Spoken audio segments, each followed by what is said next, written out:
omwana yava kono bwakimye screen guard myaka 36 n'agenda tetumanyi mpanga president kyasina mupazolinga ennaku nnya mwe buhakingira zibange zitanawera ng'ali eri nene bamugamba butandikira ku 2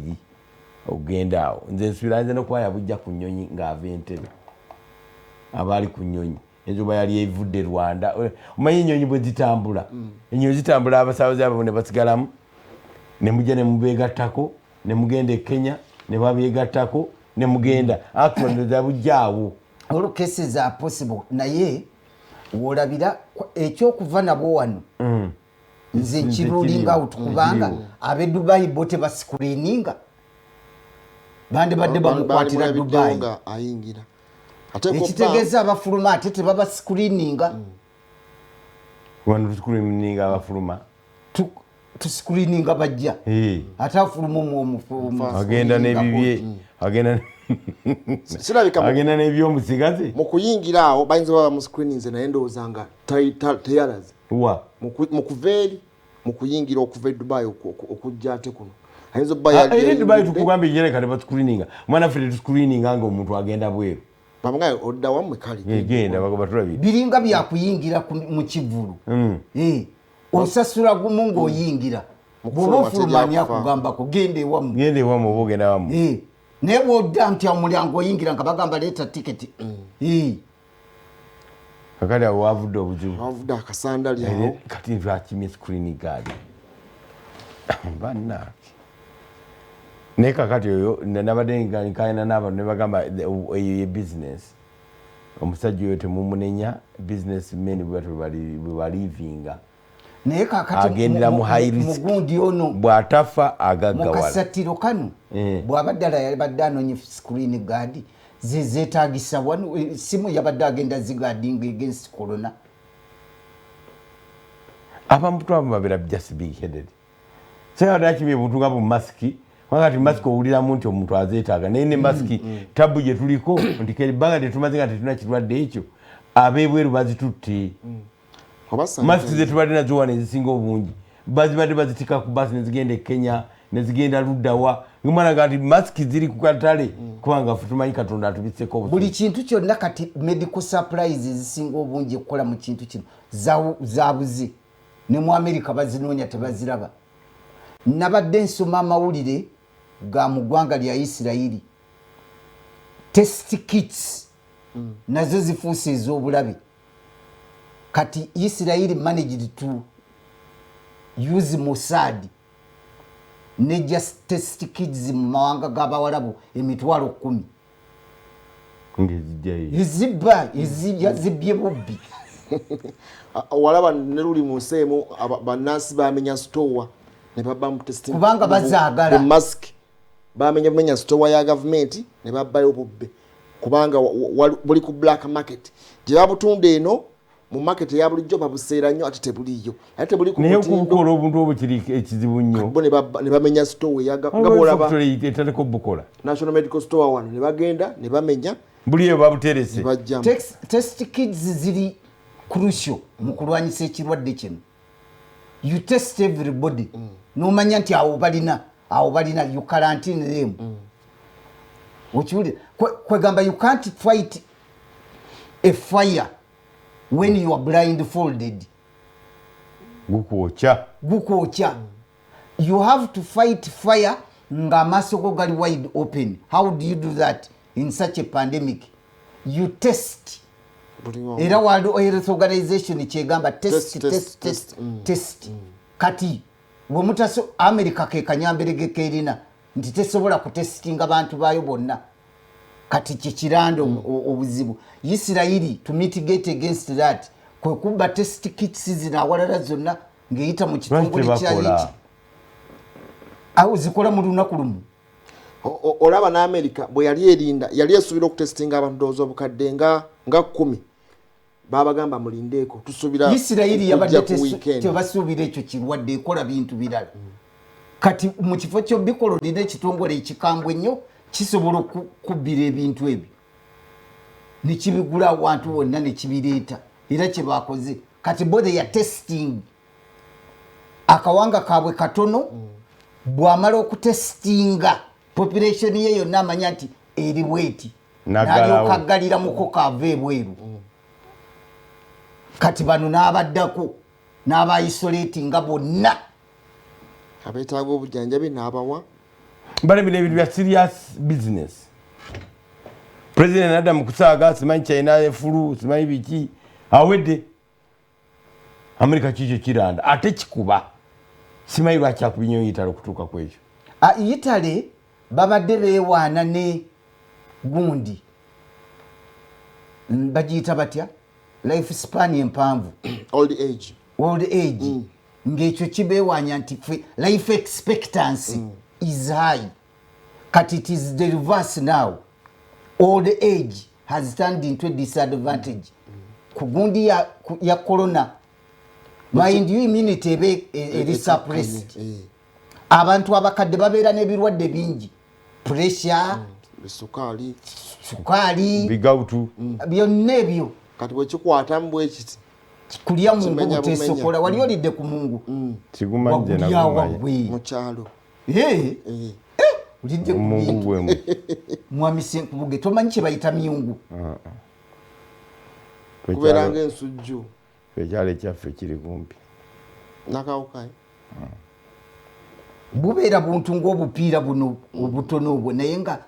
kwegamba temulimu kakaluba n'akantu konna bwe bakafumba onuuna bunuunyi simanyi myungu kati tosobola kumala kulya mungu n'ogamba nti ate bampe toothpick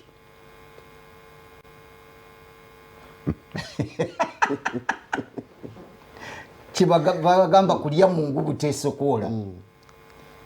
ogunuuna tewali buzibu n'omulundi kubanga temuli na nsigo ekutiisa kati Italy bagiyiseemu luddaawo Italy kigikubye nnyo Italy China Spain abo emyaka emikulu egyo gyonna Spain kigikubye nnyo ate ne lifestyle y'abantu abo nayo ndala balina nnyo gundi ne Rwanda kyekimu respiratory ki ne Rwanda kyekimu eyatwala ennyo ekya Bufalansa ebyo ba Spain ekyobukiisi abayitale tebanywa sigala bekunkumula kyovola bafaza bangi bafudde ne bafaza bennyini banywa sigala ate lwaki okigattako ekyo anti bafudde abawera nabo kubanga eno ekwata respiratory system kakigenda otutuuka muno amawugwenga ganafuwadda sigala yakubadde omubiri gwonna gwanafuwadda kimenya bumenya kuba bagita severe acute respiratory syndrome 2 yefaananya n'eri yasooka eya SARS eyamujenkumi eyo gye bayita SARS 2 SARS COVID-2 nti kisanga mubiri guno gwonna abanywi ba waragi abanywi ba sigala kyo kibakubira ddala abanywi ba sigala mudduke muve mu kibuga ne waragi mugende mwebakeko mu nju nga president bwe yagambye don't move kubanga bwe kikwata ku ggwe kijja sanga already omubiri gwonna bitulituli bye biri muli munda kubanga ekintu kino bwe kijja kikwata mu mawuggwe muno n'otandika okulira ekizibu mu kussa waliwo kati analysis gye bakyakola nti bwe kiba ate kimaze okukeno wansi kigenda mu gaati mu intestines muno naye kuba kati bagezaako okulaba nti acid ali mu gaati asobola okuba nga akitta kuba kibaagala okukola analysis ya orofico okukazada nti omuntu waba agenze emanju asobola okufulumya obuwuka buno ne beera obw'obulabe eri abantu naye nga kijja mu system yonna yonna respiratory anti omuntu bw'amira ebikolondolwa bye kwe kugenda muki mu system eri digestive naye nga kyandibadde mu respiratory system kubanga cells ziri ezaka virus zirumba zetuyita airbags sacs ne zijjula amazzi mu kifo ky'okupampinga oxygen nga tezisobola oba ne zijjula amasira ekikuba sinus membrane sinus eno eribeera ng'abantu ababeera ekirwadde kya sinus kati eyo membrane gye kisooka ne kikakkanya kuba kibeera nga mucous membrane ekirooka tekikka wansi mubiri okulabika nti kikutabulira ddala n'obeera nga era kireeta olusi multiple organ failure simply because amawuggwe tegakyasobola kupampinga oxygen omutima ne guyisiba ebirala ne it can't oxygenate blood oxygenate and deoxygenate oyo simanyi science twamusoma mu senior 2 sophoxia n'olabika nga tosobola kussa nekikujjawo mu mbeera enzibu ennyo bintu bya science naye kati ate omuntu wa bulijjo yeetaaga okumenyerera science oyo wakikulu naye ekikulu kya byonna hygiene kunaaba mu ngalo ekikulu kya byonna ekirwadde si dream si kyabagagga si kyeyitale kyatutuuseko wano naye nga abagagga be bakisaasaanya era gye kiva kubanga omuntu owegindi ne bukolinda atalinnya nnyonyi yakinonyeewa tana gyakijja mugagga yabadde akimye screen guard atamanyi screen guard naye ng'okola ki ku tv oba tamanyi screen guard abalala kyabakwatirako nga bazungira ku mmeeri Robert Kalema Diamond ayagala tutuusako traffic twagala kubugulaba ekibuga bwe kyasuze bwe kyakedde olunaku olwaleero ono alina kawa wano tukubuuzizaako nnyo Robert Kalema how is nakawa waliyimirire watya nga masiki tolina tajeetaaga otyo tweyanziza nnyo tweyanzege banafu abali mu studios wasuze tagwe munafu atwegaseko ku Soul Television mu bitundu ebyennakawa entambula tennakalubamu nga bwe kibadde kitera okubeera mu biseera biri ebyemabega akatono nnyo kansooka okutegeeza engeri gye tutambudde okutuuka wano enakawa kitutwalidde eddakiika 10 okuva mu bitundu ebyennakulabye okujja bwetyo ku Kira Road ne tugenda ku Lugogo bypass n'okutuuka kati wano enakawa kitutwalidde eddakiika 10 ate nga luli kibadde kizibu nnyo okutambulira eddakiika 10 okuviira ddala ennakulabye okutuuka wano nga kiba kizibu nnyo ne bw'obeera ku bodaboda era ogenda okulaba nga obuzibu bw'amaanyi naye amakubo gonna meereere ge tubadde tumanya agabeerako akalipagano akayitirivu n'eri erya Kira Road eridde Ntinda awatera okukwatirira akalipagano akayitirivu nawe era wabadde nga weerere naye kale katukuwa entambula z'ebidduka nga bwe ziri mu bitundu bino ebyennakawa katandike n'oluguudo lwa Port Bell olupya gw'omunanga agenda okuba nga olukozesa okuva ere Bugolobi okujja mu bitundu bino ebyennakawa otambula bulungi tolina kikusiba ate naawe alukozesa okugenda mu bitundu byo ebya Luzira Nakawa Kitintale naawe otambula bulungi tolina kusibibwamu kwonna kwonna era nga ne bannaffe abatambuza ebigere okuva gye bavudde okugenda ku mirimu gyabwe nga nabo bwe bagenda maaso n'okutambula kubeera abasinga beewaze entambula eyo ey'olukale gye tubadde twogerako mukulembeze w'eggwanga gye yanyikiza ennyo nti bwe kiba kisoboka weewala entambula ey'olukale era kyova olaba nti abasinga batambuddewo butambuzi okugenda gye bakolera gwomuna nga akozesa luno oluguudo olwa Jinja Road mu bitundu bino ebyennakawa okuyingira ekibuga gwekusibibwamuko okutono okusanga waggulu eri ku Spear naye ate nga ojja bulungi okutuuka mpozi n'okutuuka wano ku bitaala ennakawa woyinza okusanga okusibibwamuko okutonotono ku bitaala bya Lugogo wali wansi nga ku Shoprite nawo otambula bulungi tolina kusibibwamu ate kati awo akalipagana akalala n'okasanga waggulu eri ku Yard ku Wampeo Avenue ku nkulo ngaawo ku bitaala ebya Chitigum House woyinza okusanga okusibibwa okulala naye nga wano wonna obadde otambula bulungi zino emmotoka ezirinze zeze zigenda okudda ku luguudo lwa Port Bell olupya era bangi bakola ensobi kyova olaba nti abasirikale b'ebidduka we bali ku nguudo okulaba nga babalagirira ekyokukola n'okubeera abagumiikiriza balinde ebitaala bibateera nabo ndowooza mu kiseera kino bali mu holiday okusinga nga bwe kibadde gwomuna nga akozesa oluguudo lw'ennakawa oba luno olwa Jinja Road okufuluma ekibuga nga bwe kutegeezeza gwe otambula bulungi tolina kusibibwamu kwonna kwonna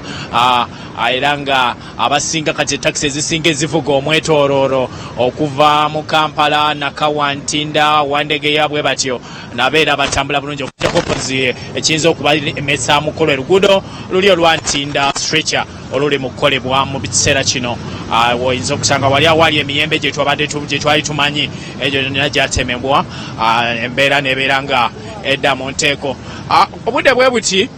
mu biseera wali waggulu wali awa Shell tewaba tewayitika olw'ensonga nti emmotoka za poliisi zitera okunywawo amafuta era ne wabeera nga akalipagano kayitirivu naye olunaku olwaleero si bwe kiri wona batambula bulungi ndowooza n'ezisinga nazo era zakyuse banafu ab'entambula ey'olukale nabo balina kye bakyusizaamu nti bw'obanga ogenda okulinya zi takisi ezo ez'enjawulo waliwo abagezigezi abaleese obucupa obwo obusipure basooka ne bakufuyirako mu ngalo n'oyisaamuko mulimu ka spiriti nakawuliddemuko abamu naye abamu tebanakikola naye nga abamu batandise nabo era okukyuka okutereeza ebintu ebyo ebyenjawulo n'obutale obumu butandise okuteeka mu sports ez'enjawulo abantu basobola okunaabira engalo kuba batukubiriza nti omukunaaba engalo oba otise ku buwuka obusinga obungi. Anaka wano yateekebwawo waggulu wali naye batono nnyo abalikozesa olw'ensonga nti abasinga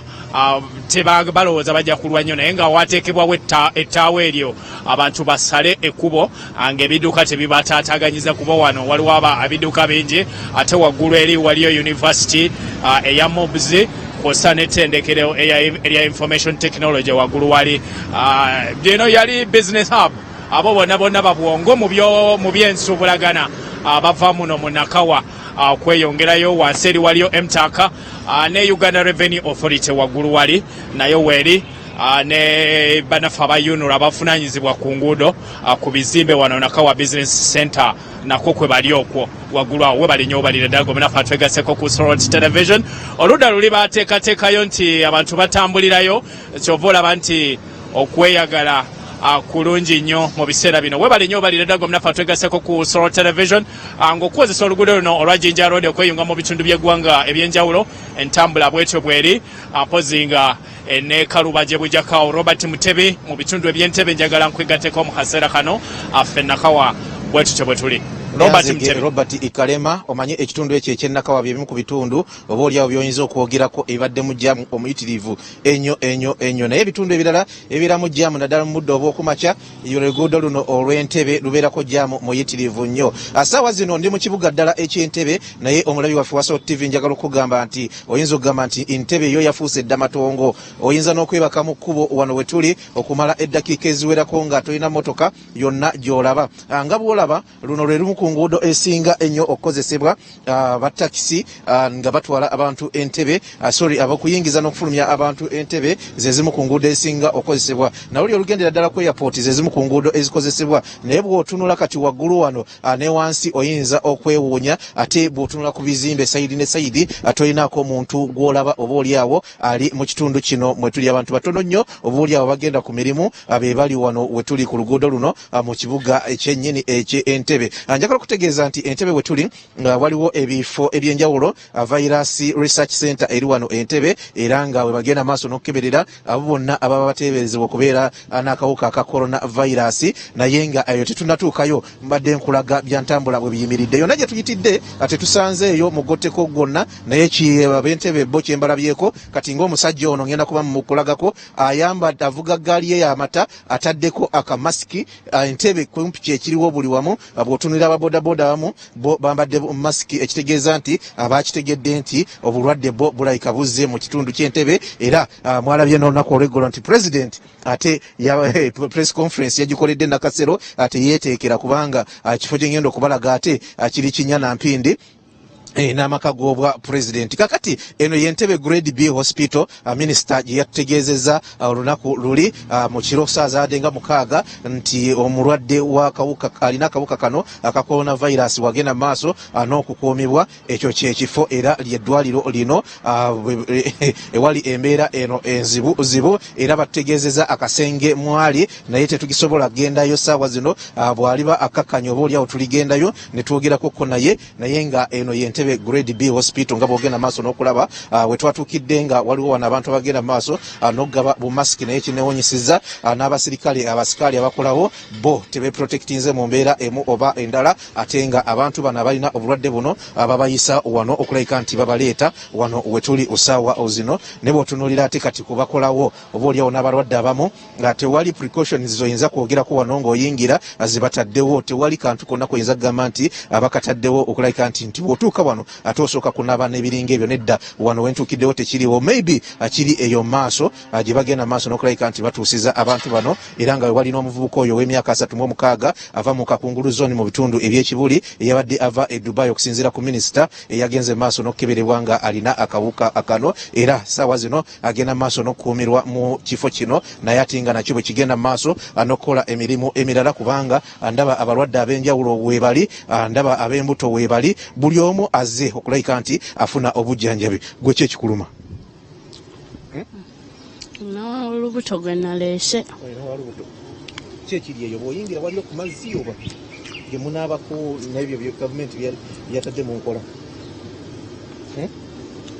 kyemanyi bakugamba toyogera naffe si kyo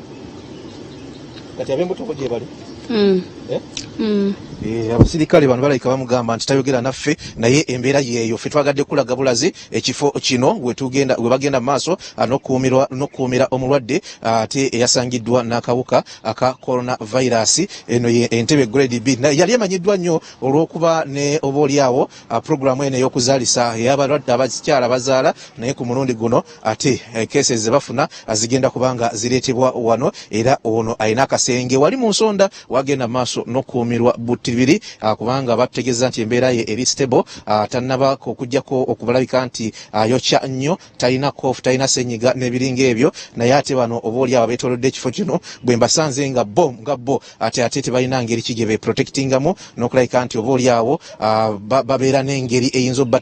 obbatangira okufuna akawuka kano singa baba nga bayingizawo omulwadde n'akololera wano ate nakyo kinneewunyisiza nnyo n'olwekyo ministry n'abakwatibwako baba bagenda maaso n'okusensitizinga abantu n'ebitongole bino obaoliawo ebyabakuumi birina okulabika nti bivaayo abantu baabyo babagambe nti mmwe temuli immune nammwe obulwadde buno busobola okubakwata. Grade B hospital yeeno ewagenda maaso n'okukuumirwa obaoliawo omunnayuganda omu gwe tukyafunye alina ekirwadde kino ekya COVID-19. Embeera bwetyo bweyimiridde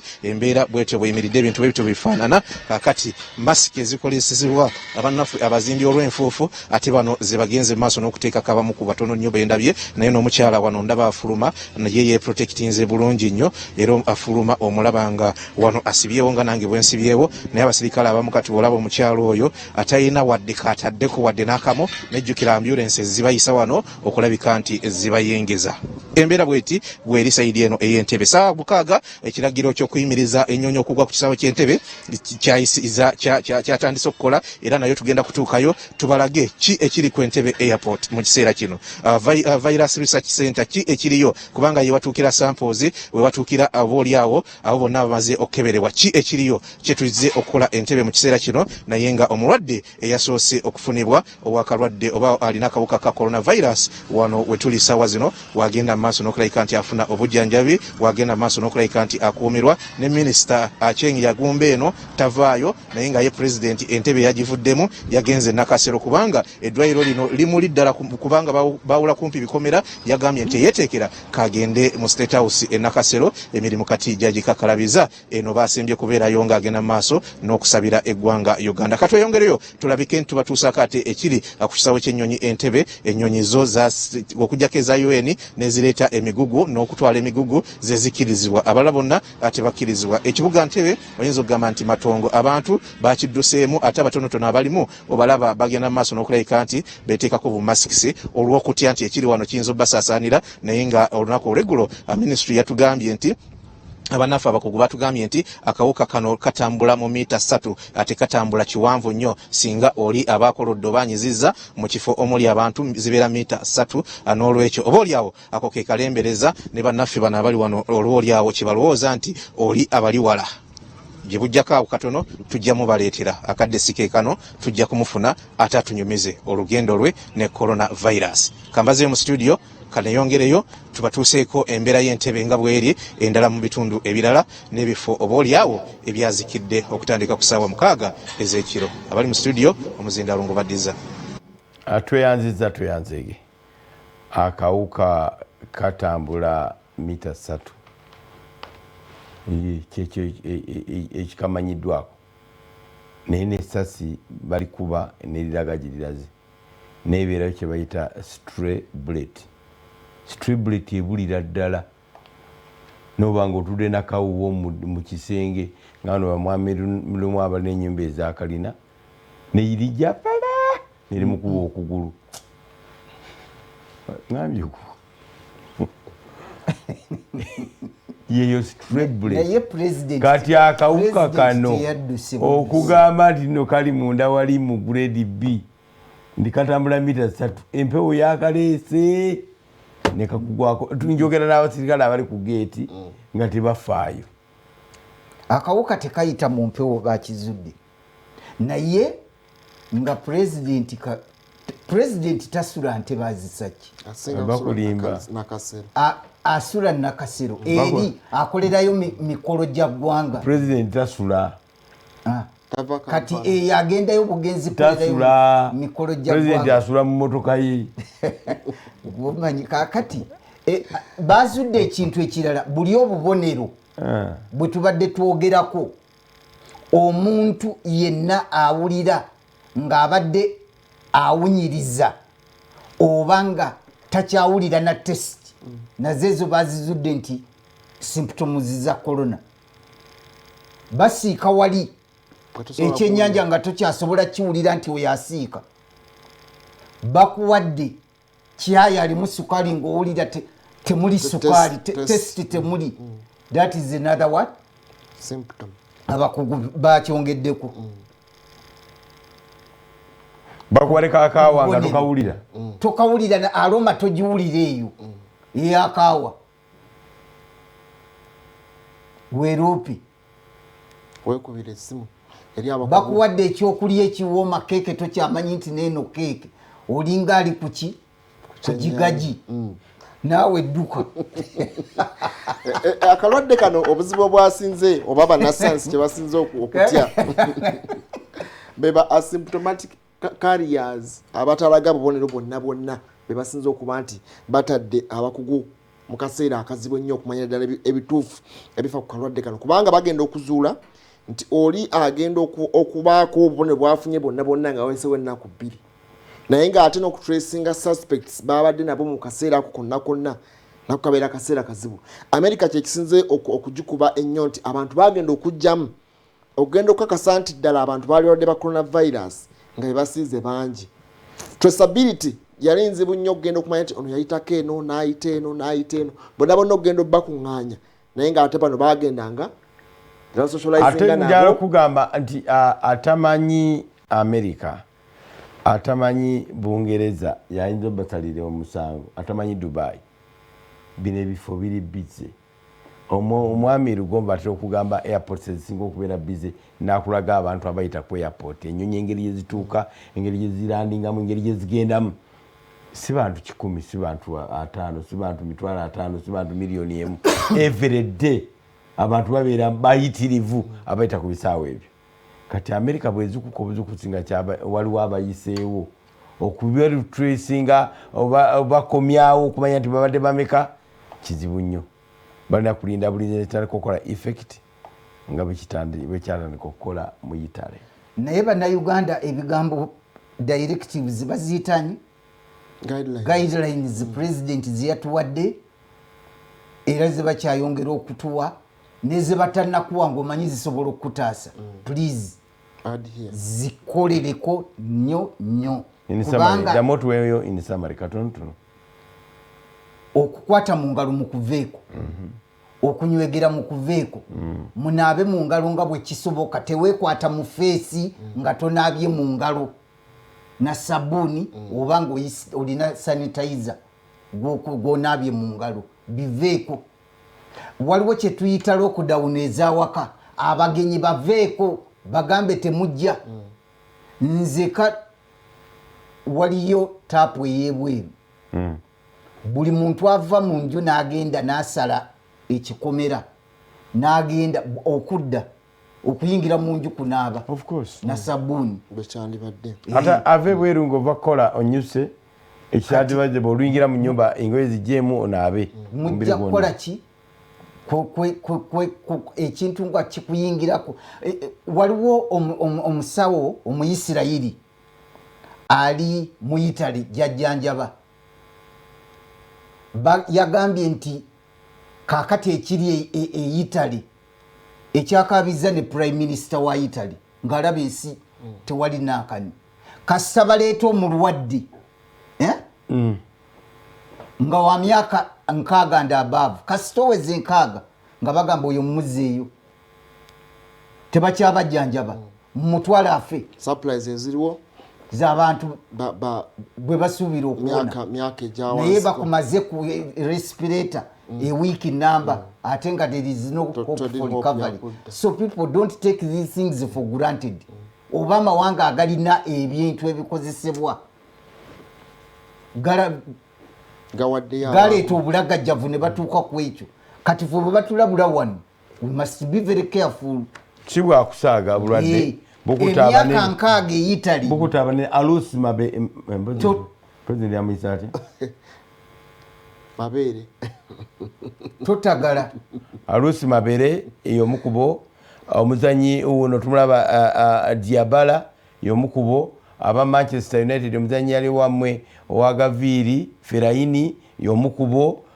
bulwadde bwa high profile footballers with the coronavirus Daniel Regan bano ba Juventus Paulo Diabala Matuidi aba Fiorentina Pizera abatumba manyinyo Sampdoria naye bayitirivu Chelsea Callum Hudson-Odoi Arsenal Mike Arteta coach naye ano yazze engulu era natera okutandika coachinga Portsmouth James Bolton Andy Cannon Sindagate banji wuno aliko ex-real president Sans dead Wario Madrid Sans Lorenzo naye yafudde ekirwadde kya coronavirus abo bafudde n'okufa ekintu kikyakusaaga kya high profile kitambulira mu banene nene bwe kiyingira mu society tekiba tekikyasosola ekyo kale bye mugamba abo bulwadde bw'abagagga bulwadde bwa nnyonyi bulwadde bwaki nedda ssebo wane Uganda it can be the reverse nti singa kigwa mu baavu kijja kutema nnyo kigenda nnyo ate abagagga ne tabatuukako they can easily isolate begalira mmotoka zaabwe ne batuuka waka naye kati bali batambudde nnyo mu nnyonyi bagenzi wano social life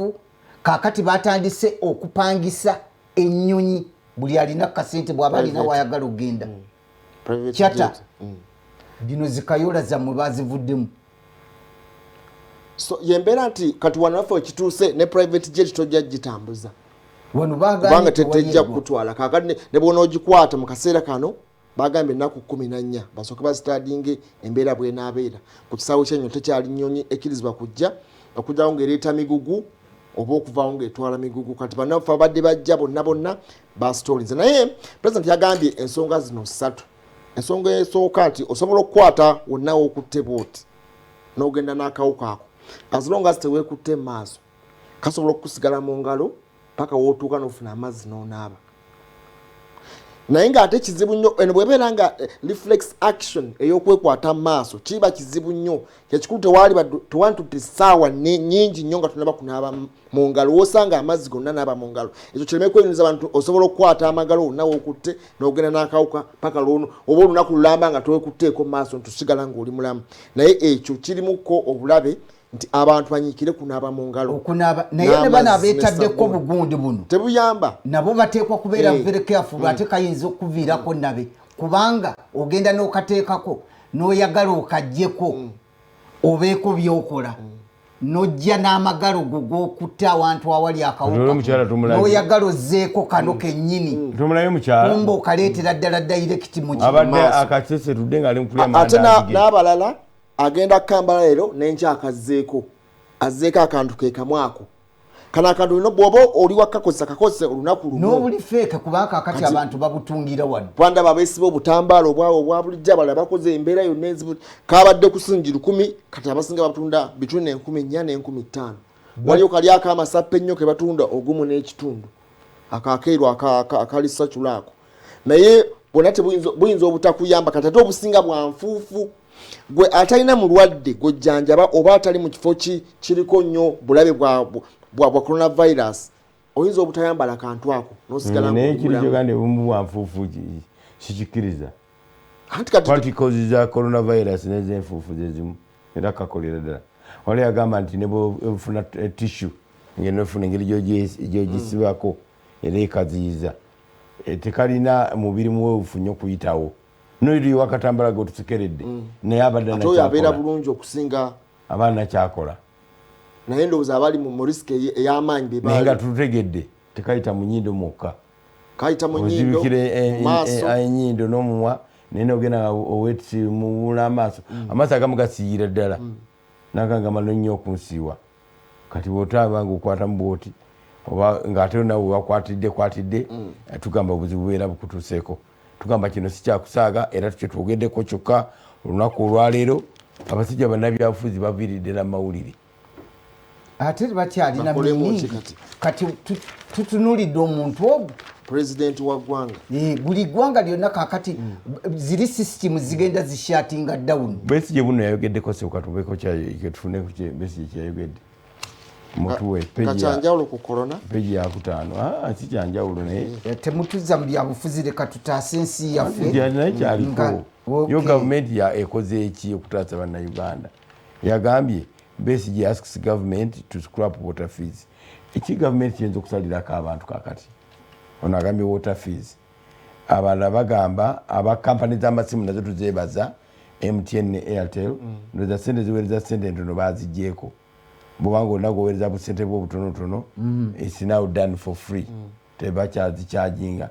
that is commendable era company that is bagiyitira CRS bugiyitira otya mwamirumu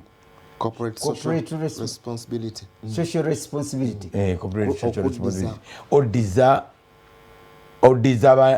ensi yo mwokolera bwebanga ebintu bitambula bulungi ne kati eddiza lwakuba bitambula bulungi eddiza lwakubanga ebintu bitambula si bulungi n'akatono tulina okulaba Mutebi ali Ntebe twalwa waali bwafaanana airport agituuseeko oba alengera nnengere abantu bagendayo tekikirizika ali ludawa Kitoro ono Kitoro wali kukuba joining ndowooza ku airport enkadde tukulengera Robert Mutebi but the camera is dancing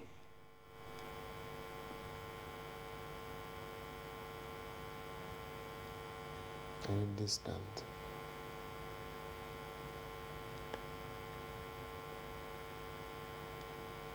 endoza ayogera netumuwulira ali mu Kitoro yatuuse ku airport eri ku beach wali genda maaso Robert Mutebi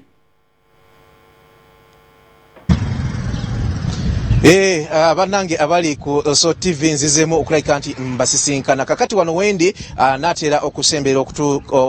okusembera ekisaawe kyennyini ekyennyonyi Entebbe naye mu background kyekisaawe wagwa zino ennyonyi eza UN president zeyagambye nti zo azijja kubanga zisigala zikola kubanga ebintu bingi ebijja mu mbeera eno gye tulimu era kyekyo kyogenda maaso on'okulaba naye amawulire genfuna osaawa zino okuva mu security wano wendi Entebbe nti abantu oboolyawo abagenda maaso n'okubanga bali mu karantini wano mu kisaawe ky'ennyonyi Entebbe aba baleetebwa okumala ebbanga eriwera gye ssaawa zino bagenda maaso n'okwekalakaasa bagamba nti baagala kubatta bo tebalina bulwadde bwa COVID-19 era kyekiri eri ku kisaawe Entebbe ewakyakuumirwa abantu abamu bagenda maaso n'okwekalakaasa we mulabira bino nga bagamba nti bo bandibadde babayimbula bagende balaba abantu baabwe bagende baddeyo ewaka kubanga ekiseera kye bamazeeyo kyekyo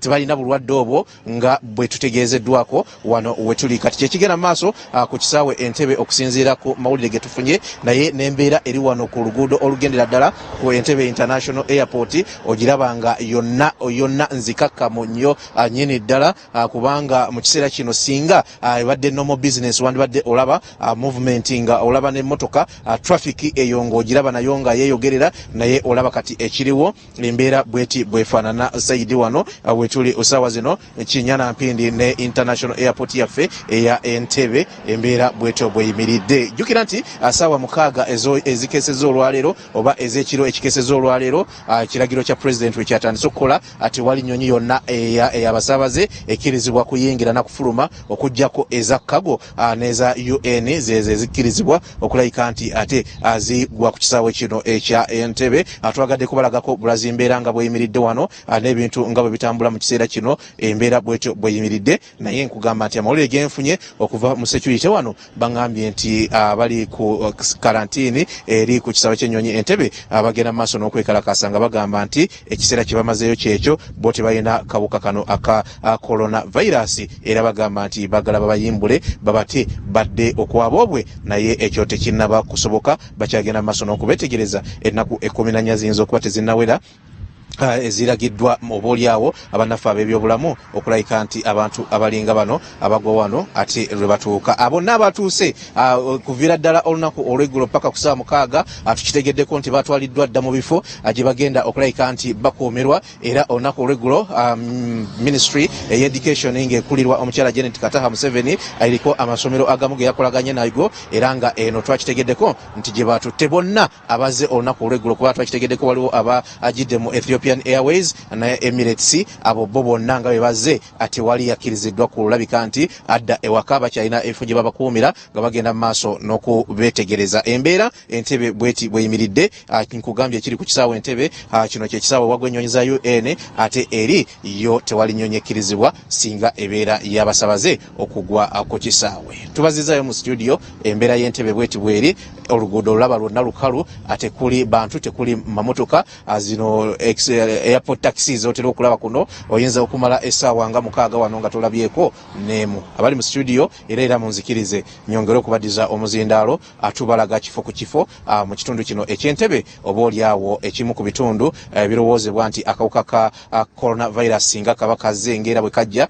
kayinza kujjira mu bannaffe abagira mu nnyonyi ng'ogyeko abo bannaffe abayita ku nsalo z'eggwanga Uganda ez'enjawulo kati wano kyekimu ku bifo ebisinga okubeera ebinene ebiyinza okuyisibwamu akawuka kano kubanga ffe tetubadde nako kalina kubeera imported bwe kaba kaze kaba kava mawanga amalala mwana w'omwami Stephen Romo Muhammad Wamala wamu ne mukulu Charles Senkubuge omuzindaalo gwammwe nze kanneeyongereyo ate tubatuuseeko kifo ku kifo wano Entebbe wetuli saawa zino n'ebintu butya bwe biyimiridde naye nga eno yo embeera yo olabira ddala nga yo yakidde ddala Entebbe temukyali bulamu bwonna bw'oyinza kwogerako yonna gye tuyise olaba modu eri wansi taxi paka y'Entebbe oyinza okugamba nti yagadde taxi ntono nnyo mu kibuga Entebbe gye tuvudde buli kimu wano mu kibuga Entebbe oyinza okugamba nti kyakidde ddala wansi era be basinga n'okubeera abeeraliikirivu mu mbeera emu oba endala naye nga bwe bityo bwe bitambula tusaba busabi oba oliawo Mukama ataase butaasa ggwanga lye Uganda kubanga twafunye keesi tetwandyagadde kulayika ntufunayo keesi endala mu mbeera emu oba endala bwe bityo biyimiridde twagadde tubalageko ekibikwatagana n'ekisaawe n'embeera eri ku kisaawe kati gye tutegeddeko nti abaana bagenda mu maaso oba abantu bagenda mu maaso n'okwekalakaasa abazze okuva mu mawanga amalala nga baluddeyo abakyakuumirwa n'okwekennenyezebwa mu mbeera eno gye tulimu bwe bityo bwe biyimiridde ngenda kubanga mbazaayo oba oli mu studio bannaffe bagenda kubanga bongera okutematema ensonga bwe ziri mu ggwanga Uganda bwe naaba nsobodde ne ku kisaawe ky'ennyonyi ndabika ngenda kutuukayo ekiriyo nakyo nja kibatuusaako kubanga leero tuli mu Ntebbe ewavudde eyabadde n'akawuka kano era nga tubadde tubalazeeko ku grade B we tubadde ate enkya ya leero omuzindaalo munzikirize mbenga ngubaddiza ate mugende maaso n'okuweereza nze kanneeyongereyo ate okubatuusaako embeera mu bitundu ebirala eby'ekibuga ky'Entebbe bweyimiridde abali mu studio omuzindaalo ngubaddiza Robert Mutebi tubadde tukwetaagamu wano katono Robert yogera mbadde njagala bwana Robert Mutebi addeko emabega mu kituulu agende alabe awali aba airport tax they are the most affected by the closure of the airport. Yes. Bali mu kaseera kabenje nnyo tulabe taxi ziwereranga ddala 2 ezisimbye nga tebalina batunnyonnyole nabo embeera yaabwe nga bwekoze eki bweyimiridde nga tannaba kutuuka kuki ku kisaawe wali kubanga kati tebagenda kukola era tebakyakolera ddala yemu ku industry eyagudde mu nfuufu erudde waliwo ndowooza ennyonyi esembyeyo gye bakkiriza babadde olwedde bali mu transit besimani wange kwe yabadde ne balajana kati yatuuse ndowooza essaawa nga zigenda kuwera nga 6 y'omu ku be bakalantianyinza awo abatajja kuvaako yabadde ava mu United States of America atenga eri mu first category ne muzungu ki sente kuba na sente n'obuvunanyizibwa obw'okutuukiriza awantu sente egenda kubasabusa kubanga kati ekyo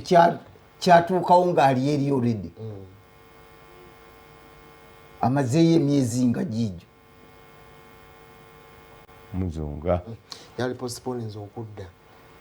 iwamwe kakati toyinza kusigala mu America kanyamberega tetumanyi kiri okugalwawo kugenda kuba kwa bbanga lingana kati can you imagine obulwadde okukwatira eri nga tebajja nakuwa bujjanjabi tuli mutuuze waayo bajja kulekaawo olaba Italy egambye buli kasita bakebera ku kadiyo myaka 6 jawano omuzeeka owulira ekizibu kati kitegeeza they don't have enough respirators.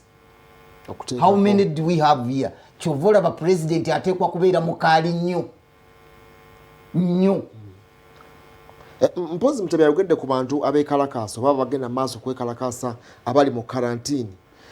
Bw'obeera mu karantini ministry egamba oteekeddwa okwewa ne certificate ekakasa nti omazeeko ennaku 14 ezo eza karantini ne bakusiibula mu butongole si byakwekalakaasa bwekalakaasa nti olw'okuba mwe mukooyo okubeera mu karantini. Tebakwebukoye expenditure ye basobedde kubanga amateeka agayisibwa nti gwe you pay for your what? Expenses. Kiringa kutwala mu komera n'bagamba nti gwe weekola ki? Walumanyi situation ye komera dimuji osasulira nti omuntu gosindise ku lw'ebbanja mu komera omusasulira kalema ali nakawa mu katale tumfune katono ate tulabe kyatugamba naye Robert Kalema ini nakawa abantu bali aware katale kali active abantu bashopinga abantu betegekera ekire kijja maaso bate bamanyi genda maaso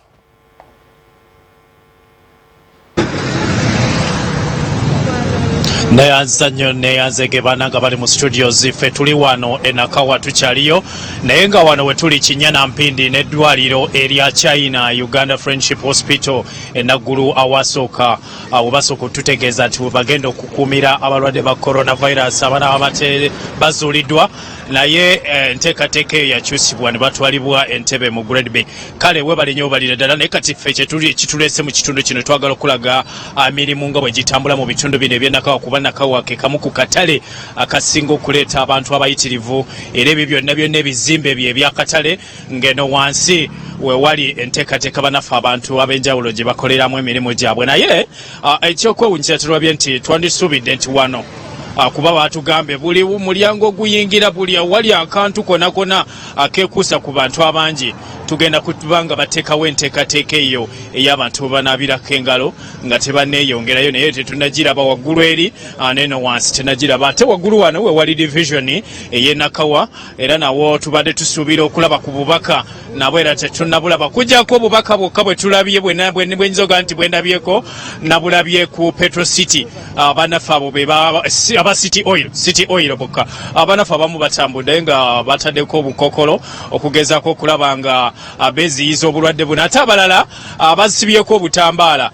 buli omu kyabafunye kyagenda nakyo tugenda kuba nga twogerako ne banaffe abakola emirimu egy'enjawulo bo banaffe abakatale ab'enteekateeka banaffe abakulembeze nteekateeka ki gye babanjulidde nti tugenda kukola kino na kino na kino bwe mba nga siwulidde ku radio na TV ngeri ki endala gye nnyinza okuwuliramu obubaka buno twali tusuubira nti batimbye ebipande eby'enjawulo okuli kuba kati tuli mu mulembe gwa kusoma mama tukwaniriza nnyo ku television wasuza otya munana embeera eri mu ggwanga wagiwulidde naye nga tuli mu kwerinda nga bwe batugambye abakulembeze bakatale nga tebanatuterawo nteekateeka gye basinza okunyekeza okunaaba mu ngalo ensonga eyo bagikoze batya amazzi wali wegali tunaaba n'abayingira mu motoka banaaba naye kati nga ffe tetunabye tuvudde wano buvi ne tuyingira n'omulala ajja kukola kyekimu gamba lwakuba nti n'omukulembeze w'akatale teyakikoze naye ng'amazzi gali wali eri yagatadde wansi n'eri ku mmotoka basinze kufa kubayingira eri munda mwabeena abakolera ebbali mwabakolera ebbali mugenda kikola mutya nti buli ssaawa bwogera akaseera ng'ogenda onaaba wali mu ngalo ate eno kasitoma agenda okujja okutandika okulonda mu ngoye kale yempeera eyo bweti nti bingi byakusabirigana busabiriganyi nakwerinda nga bwe batugambye kubanga ekikulu tulina abaana bali waka tetwetegeka abamu tetulina ssente ng'abalala nti tugule ebintu tubiteeke wano gamba bw'otundayo k'otunze ng'ogenda ogula emmere ng'abaana bali ate ng'ojja osooba bw'ogera akaseera ng'otambula. Babaana mubakubiriza okusigala waka obutataayaaya kubanga nakyo bakimanyi bakiraba bakiwulira kubanga nakyo bakyewuunya omwana okuva ku ssomero era kiba kikulu nnyo nga kyamaanyi. Kale tweyanziza nnyo tweyanzege katumuleka agende maaso n'emirimu ate abakuso television nako lwaleero tutunulidde embeera nga bweri mu katale nakawa tewali bukuumi n'akamu era w'okweraliikirira kw'amaanyi. Katubuuze ku maama ono yasibyeko akatambala ke mu ngeri ey'enjawulo wasizo tema bulungi wasizo otya gwe yengeri gye weetangiddemu eyo anti twekengedde obulwadde buno mwekengedde bulwadde obubaka ng'ogyeko okubuulira ku TV ne radio wawalala we basinze okubunyikiza bayisizaamuko ku mizindaalo muno tebanaba kuyisa muzindaalo naye nze engeri gye mpulidde mu radio I'm aware that the disease has entered Uganda. So all my children are back home. Have just come to buy food for them. So this is the circle food? Yes. Okay. Yeah. Okay, thank you. Any message to any person around there? People must sustain in what? Sanitation, because now this disease, they say it is an airborne disease. So we must keep ourselves clean. Wash the hands, keep the children indoors, and even us ourselves, the big people, also should try to follow the regulations which the doctors are now trying to advise us. Okay. Yes. So this food is for a week, for a month? It cannot be for a month. And we are all scared if they close the market. We don't know where to get food from. Yeah. So because this disease has caused the high increase in all commodities, like foodstuffs, sugar. Everything is now very expensive. We don't know how we shall survive. Have you bought sugar in one of these days? These days, yesterday I bought a kilo at 6,000. 6,000 instead of 3,400. Yeah. That's too much. You bought it where? I bought it in Bweyogerere. Bweyogerere. You stay in Bweyogerere? Yes. Okay. Yeah. Thank you so much. Tweyanziza tweyanzege tugenda kubanga tuwumulamu tukyagenda mu maaso n'embeera eno. Waliwo bugundi buli bukaani tujja kuba tubutunuulira oba bwe bumu kuba naffe bwe bateeseteese okulaba mu ngalo. Weebale nnyo obalira ddala tukomawo mu ssaawa eddako katugende mu kuwumulamu katono.